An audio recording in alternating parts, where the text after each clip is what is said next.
And I had some very interesting comments. Very interesting comments. Okay. A lot. I mean, even in the Red Bull live chat, people were complaining about this is a snooze fest. Okay. Red Bull did by far as much as they could probably do within that allowed amount of time to try to clean themselves up as far as being an organization that prides itself on diversity. Now, I do know we've seen several examples, factual events that happen to say that is not Red Bull in its entirety, but it's not always to say that the whole company might be that way, but they definitely were going out of their way to do it. But on top of that, another aftershock of the bombshell of the car livery comes out. And that is us talking about the whole news that dropped in regards to Ford coming on board with Red Bull, right? Ford coming on board with Red Bull. This is what we're talking about. This is what we heard about. We did hear like clamors of this going to be a first, but now it seems like this is going to be a real thing. Ford partnered up with Red Bull, but this is not something new as far as the dynamic of Red Bull partnering up with another manufacturer or power unit supplier in order to badge itself over another power unit supplier. It just goes on and on, it seems. But so let's talk about some of these things that I think will be important to what we're going to be going over. All right. Now, to me, I told you all in the beginning when they first came out about Red Bull powertrains, I told you I thought that shit was a pipe dream. I thought it was a pipe dream. Okay. And it's been proven that it's going to be a pipe dream. All right. Now Ford is on deck with Red Bull. And they talking about coming out 2026 and the heritage of Ford and racing and all that. And yes, Ford has been in racing from Roush to all the other things that we've known Ford to do, especially Found on Road Dead, Fix or Repair Daily. I know First on Race Day, all of these good things. But let's just be real. Ford alone as itself, even in Formula One, for that small glimpse that they just carried the Ford Oval Blue badge. I'm not talking about when they finally teamed up with Cosworth. I'm talking about when Ford by itself was not diddly damn squat. Okay. 9th in World Constructors Championship, 16th in the Drivers Championship. And I think that was with Bruce McLaren. Okay. It wasn't until Ford partnered up with Cosworth that they actually started doing something for a span of time in Formula One. All right. For a span of time in Formula One. From 68 to 74, a good little run of being first in that span. Then you got 78, which, by the way, 78. Who was steering or powering that Cosworth Ford motor in that platform? And I want to say it was Lotus. I want to say it was in a Lotus chassis. It was Mario Andretti. Funny how this name pops up again with a company that is involving themselves with an American manufacturer. Here it is again. Mario Andretti pops up 78 in the championship. Then they had a nice little tooth peep with 80 to 81. That's with Cosworth combined, not Ford alone. Okay. So when is ever Red Bull powertrains going to come to reality? I'm going to tell you probably never. Never. I don't think this is ever going to happen. Okay, we saw the whole situation with Honda unfold. They were going to try to establish their dominance. We got to see Honda on the card, and it went from Honda to HRC, Honda Racing, and then now back to Honda fully displayed on the car. I'm telling you, Red Bull with this power unit situation is as bad as Jean Grey in the X-Men movie, who can't decide if she wants Cyclops or Wolverine. Who's it gonna be? You're kissing Cyclops, you're kissing Wolverine. You wanna be with Cyclops because he's a good supportive guy. I wanna be with Wolverine because he really can protect me and he's got that rogue side. Who in the hell is Red Bull Powertrains or Red Bull Racing really going to be? Is there ever going to be just one choice of Red Bull powertrains? I doubt it. It will always be this Jean Grey situation of Ford, Honda, and whoever else. And then we eventually we heard Porsche. right? Porsche was in the picture. Now, I believe Porsche was in the picture and then out of the picture as fast as it came because Porsche coming into Formula One, although I know it seems like it's going to be a power unit deal, something like that, but they wanted 50% of Red Bull powertrains, 50% of Red Bull powertrains or power technologies, 50% of Red Bull technology is what they wanted. I do not believe that if Porsche comes into Formula One and then they are then successful, I don't think Porsche wants to sit in the background. I believe Porsche is like, this is going to become our situation. You're going to take a smaller role. We're the big dogs. We're going to be the one that will take over, similar to what Audi is doing to the Sauber chassis, but we're going to do a little bit more gradually.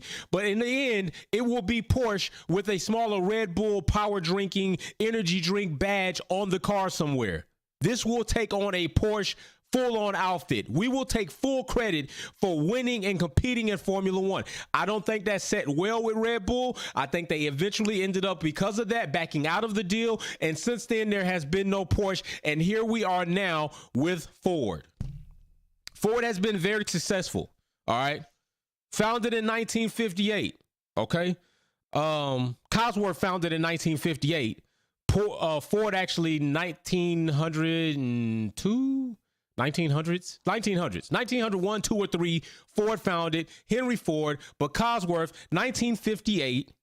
And since then, matter of fact, if you take Mike Costin and Keith Ducksworth, the first parts of Costin's name, last parts of Duckworth's name, you get Cosworth. Little fun fact there, okay? But then Ford, 1903, 1902 coming into the game, often sometime I think mistakenly for the first car, not so much. Ford really mainly known for mass production of the automobile at a high level, which could also be credited to George Washington Carver. Yes, the Peanut Man, the black man. You can go back, see pictures of Henry Ford with him. And the idea of being able to systematically produce cars at a high level came from George Washington Carver and his study of how plant and cellulars develop and manufacture in that way. Gave that concept to Ford, helped them develop it, and boom, Ford is producing cars on a mass level. Very big, great accomplishment, all right? I know I saw some people in the chat when this came out about Ford versus Ferrari. Yes, Ford versus Ferrari, awesome movie. I like Christian Bale in it. It was awesome to see that Christian Bale in that movie. And I can tell you that Christian Bale is one of my favorite actors, but let's talk about the movie itself. Ford versus Ferrari was around the iconic car of the GT40. Participated in the Le Mans to battle Ferrari, Enzo, to show them that an American manufactured car could battle out that and be in the supercar sales, right? But even the GT40 itself was not singularly produced or birthed by just America alone. It was the Lola MK6, I believe. Lola MK, was it MK6? Yeah, MK6. That's a UK-based company, although it had the Ford, I want to say 4.9 liter and ended up going as big as a 7 liter, which is a monster ass car. I mean, that's a monster motor, but in combination, it took the Lola UK-based chassis and the Ford American-made motor to be successful in Le Mans. And here it is again. We're going to be seeing Ford was overbadged of Cosworth, and now I believe it's going to be Ford that's going to be an overbadge of a Honda motor. I believe there's going to be some workout between Honda and Red Bull on intellectual property that they can buy or that they will have and will be able to carry over. And this is not anything new. We've seen this before, right? With the 2J motor. We saw that 2J, which is Toyota, got in bed with a German manufacturer, a German power maker, or Yamaha. It was Yamaha. Got in bed with Yamaha to manufacture the 1J. The 2J was not a combination of Yamaha and Toyota. Toyota just built off of what they had learned from the 1J and built the 2J, which is an iconic motor. This, I believe, is going to be the same dynamic. Ford is going to be coming in with over the part that Honda has already established and then build from there. Now, what I do want to know is this. Is Ford going to eventually manufacture a Ford motor for Formula One? Put all the F's in there you want. That is what I want to know. Is that eventually going to happen? That would be an awesome thing. So well, hold up. Wait a minute. Hold on. I just seen some shit. And you know I rarely catch shit in the chat. So sometimes when I look over there and I catch something, I just wonder, what the hell? I saw the word hate. What the hell? Well, let me see. Hold on. I could have swore I just saw said something about hating, because I know I'm not sitting up here hating on anything. I'm not hating on anything. I'm talking about what my thoughts are. Okay, yeah, there it is. Mike Wazowski, which it's like the Monsters movie. Wazowski. Yeah, laugh out loud. Y'all got too much hate in your hearts. Not good. Who's hating? Anyway, man, so listen, that's what I want to know. I want to see if indeed Ford will eventually create a Formula One power unit that is just Formula One Ford based, not an overbadging of the Honda, not continuation of the Honda. Ford, can they do it without Cosworth, without Honda? Can Ford manufacture a power unit in that time or at some point in time? And will they even still exist as a power unit supplier? Now, Ford Cosworth went on to power many chassis. You got Lotus, you had Matra, you had Terra, you had McLaren, you had Williams. The Ford Cosworth combination collaboration power unit was in several different chassis and finished at high championship levels. Ford on its own did not. I would like to see if Ford on its own will produce something that will be of championship level if they're going to come in here. I also would like to see if indeed Formula One will open their arms as graciously as they have today with the announcement of Ford returning to Formula One, if they will start doing that for GM with Andretti. Because that was met with a lot of resistance, and it just seems we're real open about Ford coming in with Red Bull as a power unit, but Andretti trying to get into the space and in the sport, although he's involved in the Ford success, Ford Cosworth success, seems like he met a lot of damn resistance teaming up with General Motors, the other big giant American manufacturer here, which I would arguably say, to me, has a better reputation at this point in time when it comes to sports cars. Now, I know the Mustang Hybrid, the Turbo, all that's great, but it ain't doing shit with the Vet right now, the C8. All right? We still talking about coming off the era of Camaro. And really, to be honest, Dodge Mopar has been holding a staple in that performance street car edition with their Challenger and their Charger. Their Hellcat, their Demon.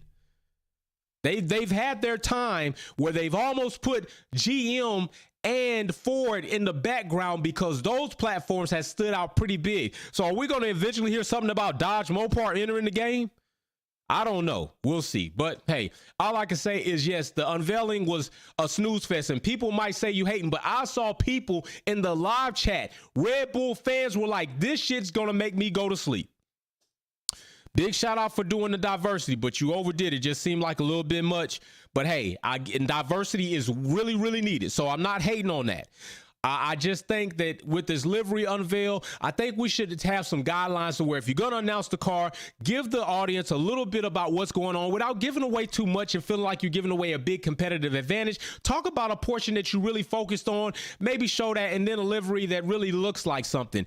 Red Bull hasn't changed much. It didn't look like much, and a lot of people were complaining about a snooze fest. Some people even said that the Haas unveiling damn near wasn't so bad now. That's not a good thing. And I definitely like Red Bull cinematography when it comes to the unveiling projects. They do a great job at doing like hype videos. No bullshit, no doubt about that. They do an awesome job at doing hype videos. They had like a 2-part one this time, but I ended up clicking off early on that shit. No BS. I clicked off early on that live. I was like, I've wasted enough of y'all's time, our time. So we will be back here next week, I believe is Williams. I'm going to post a link for that. We will be here Sunday at 11 for the race live, for the gaming race live. So be here for that. I will post a link for that. Trust me, been dealing with a lot, going through a lot. I'm going to catch up on that. Red Bull fans in the live chat posted clowns. Galacticus is not lying. Clown emojis were flying around from Red Bull fans. That's Red Bull fans that was doing that. Red Bull fans were damn irritated. I mean, that damn live chat was flying with irritation. So it is what it is. Say what you want to say. I'm about to end up getting out of here. We're gonna end up coming back on for a lot of little things. We getting heated up and starting to turn up a bit more. Some other news came out that I might talk about. I definitely want to talk about some things when it comes to the cost cap going forward. How I think, in my opinion, they should kind of restructure some of that. That's just my opinion. But you know, everybody's got an opinion. Opinions are like assholes. Everybody's got one, and sometimes shit comes out of it. So hey, I'm not saying I'm excused from people not liking my opinions. I'm still going to give my opinion. So that's where we're going from that. Other than that, still waiting on the system to come back in. We got a lot of other things going on. Still got the team racing coming on with DZP, all that good stuff. So y'all just chill. We gonna have everything just moving in. Stick with me. Get with the Wolfpack. Subscribe or join the family. If you already joined the family, enable your YouTube connections on your Discord app so you could be in the Discord part and chop it up over there with the family. Because I'm telling you, when the season starts, that shit's gonna be jumping. Guaranteed, that's gonna be jumping. Big shout out to all my 6 months and plus members. I will be sending some shirts out today, and then when I send those shirts out, I'm going to announce another few members that need to get in contact with me so that I can send your shirt out. Okay, so hey, we in it, we going up. I'm trying to tell y'all, it's about to be turned up for 2023. I think some big things, some interesting things are going to happen, and I'm also looking forward to see more teams on the grid by the time we get to 2026. You know what I'm saying? So we'll see what happens on that. I really love y'all. Peace. Enjoy yourself. We're going to be back. We're going to be live during this time going forward. By the way, we'll be at open house for the karting track tomorrow. So I'm going to try to see when I'm going to come on, if I'm going to come on in. I also will try to get a drivers meet together either for today or tomorrow. So drivers, be ready for that. I will announce that in the Discord app. Y'all, peace and love. I'm out.